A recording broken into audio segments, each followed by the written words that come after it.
राष्ट्रीय स्वयंसेवक संघाचे सरसंघचालक मोहन भागवत यांच्या औरंगजेबापासून ते त्यापूर्वीच्या काही वक्तव्यांनी संघाची भूमिका ठसठशीतपणे समोर आली आहे।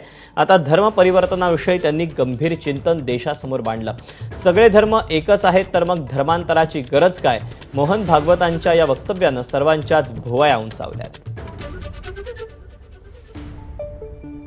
एक संत गुलाबराव महाराज थे, उनको पूछा कि अगर सब धर्म समान है तो ईसाई बने तो क्या फर्क पड़ता है, मुसलमान बने तो क्या फर्क पड़ता है। तो गुलाबराव महाराज ने कहा कि अगर सब धर्म समान है तो ईसाई क्यों बनना और मुसलमान क्यों बनना, हिंदू है हिंदू रहना। तो अपना प्रभाव बढ़ाना, अपनी सत्ता बढ़ाना, अपना विस्तार करना, क्योंकि उससे एक सत्ता प्राप्त होती है और सत्ता से अपनी मनोकामना पूर्ण कर सकते हैं, बाकी लोगों का उपयोग करते हैं।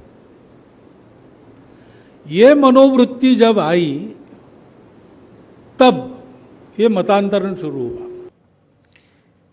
नीता अंबानींनी साई दरबारी जाऊन साईंचं दर्शन घेतलं। नीता अंबानी यांनी